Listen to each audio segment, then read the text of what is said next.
pode aparecer sob várias denominações diferentes. Essa defesa administrativa pode aparecer como impugnação administrativa, pode aparecer como reclamação tributária, pode aparecer até mesmo como manifestação de inconformidade. Enfim, não importa a denominação que você tem diante do ente político. O importante é saber que tem a possibilidade de apresentar uma defesa administrativa dentro desses 30 dias. Por outro lado, se você não quiser percorrer a esfera administrativa, você pode pensar naturalmente já em ingressar na esfera judicial. Ingressando na esfera judicial, após a promoção do lançamento, neste caso, você teria necessidade de buscar um advogado, onde ele provavelmente iria oferecer para você a possibilidade de ingressar com uma ação anulatória, ou dependendo da circunstância, ele poderia oferecer e impetrar, neste caso, um mandado de segurança repressivo. Ficou claro? Você tem a esfera administrativa e tem a esfera judicial. Na esfera administrativa, um prazo de 30 dias para apresentar a defesa administrativa.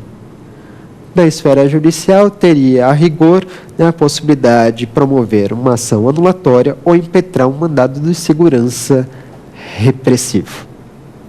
Ficou claro? Vamos para a nossa próxima pergunta. Professor, existe a possibilidade da administração pública alterar o lançamento já efetuado? Se existe a possibilidade de administração pública promover um lançamento já efetuado, um lançamento já proposto. Será que isso pode acontecer? Imagina essa situação, imagina você diante dessa circunstância, onde você já recebeu o lançamento e a administração pública resolve, na verdade, alterar esse lançamento que já foi entregue para você. Será que isso pode acontecer de fato? Olha, existe essa possibilidade. Aproveitando, inclusive, a pergunta anterior, lembra que eu falei que você pode impugnar um lançamento? Perfeito, você pode impugnar administrativamente o lançamento. A impugnação administrativa é uma forma de alterar o lançamento. Isso por parte do próprio contribuinte. A gente pode impugnar esse lançamento, promovendo então a sua alteração, a sua revisão. Além disso, existe a possibilidade do lançamento ser revisto e alterado através do chamado recurso de ofício. O recurso de ofício, ele se dá quando quando já está em andamento um processo administrativo já foi instaurado, e dependendo do valor do tributo que é impugnado e que o contribuinte consegue, na verdade, afastar, existe a possibilidade de a administração pública apresentar o chamado recurso de ofício. Naqueles casos, então, dependendo do montante do tributo, necessariamente aquela cobrança, ela acaba sendo analisada por uma instância superior na esfera administrativa. Ou, para completar, existe a possibilidade também de alterar o lançamento por iniciativa da própria autoridade administrativa, e esses casos de alteração de lançamento estão todos eles apresentados pelo CTN. Neste caso, no artigo 149 do Código Tributário Nacional, ele vai elencar para a gente 9 situações em que o lançamento pode ser alterado de forma direta ou de ofício. Portanto, para o lançamento ser alterado por iniciativa da própria autoridade administrativa, é preciso, então, observar as situações previstas no artigo 149 do CTN. Se não forem nessas situações previstas taxativamente no artigo 149, o fisco não teria condições de promover ou de alterar lançamento e, claro, para se fazer isso, ele tem que observar o prazo máximo de 5 anos. Ficou claro? Ótimo. Fique aqui comigo, porque agora nós vamos nos encaminhar para o nosso terceiro bloco, o X da questão.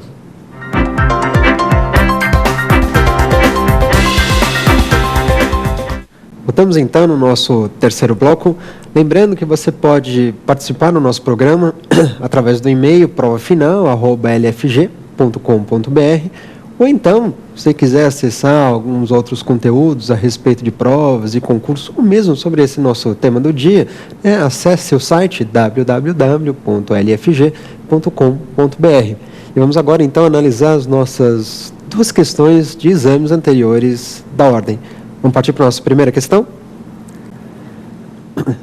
Primeira questão, então, OAB CESP de 2006, a última prova do ano de 2006, dizia assim: na composição do lançamento tributário, são observados alguns fatores necessários ao cálculo do valor dos tributos.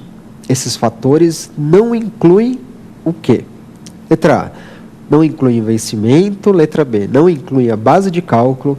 Letra C, não inclui a alíquota. Ou letra D, não inclui a identificação do contribuinte. Pergunta interessante, então. Bastante objetiva, mas ele quer saber, então, quais são os elementos que fazem parte do lançamento. Pensando nisso, por incrível que pareça, a gente tem que voltar para um dispositivo que eu citei aqui na aula de hoje, né, que é exatamente no artigo 142 do Código Tributário Nacional. Esse dispositivo, o artigo 142, ele é responsável por dispor para a gente, por apresentar para a gente os elementos que fazem parte do lançamento. O lançamento, então, no primeiro momento, vocês já tinham marcado. Ele é o responsável por verificar a ocorrência do fato gerador. Só que, além disso, o lançamento também ele deve determinar a matéria tributável, ou seja, identifica qual é o tributo, na verdade, exatamente o qual você praticou o fato gerador. Além de determinar a matéria tributável, é no lançamento onde você vai perceber o cálculo do tributo, o cálculo para o montante do tributo. Além disso, o lançamento ele é responsável por identificar quem é o sujeito passivo. Como assim, quem é o sujeito passivo? É o lançamento que, eventualmente, deve indicar quem é o contribuinte ou, por outras vezes, quem é o responsável. E, se for o caso, é o lançamento que deve propor a aplicação de uma penalidade pecuniária. Portanto, vocês perceberam que existem vários elementos intrínsecos ao lançamento, segundo o próprio CTN. Vamos repetir? O CTN, então, informa que o lançamento deve verificar a ocorrência do fato gerador. Além disso, ele deve determinar a matéria tributável, bem como mostrar o montante para o cálculo do tributo, identificar o sujeito passivo e, se for o caso, propor a aplicação de uma penalidade. Sabendo disso, portanto, vamos voltar para o nosso teste aqui e perceber e verificar se tem algumas das alternativas que não condiz com o disposto no artigo 142. Vamos voltar lá? Então, olha, o que não faz parte, quais são os fatores que não estão inclusos no lançamento? Quais são os fatores que não necessariamente fazem parte do lançamento? Será que é o vencimento, a base de cálculo, a alíquota ou a identificação do contribuinte?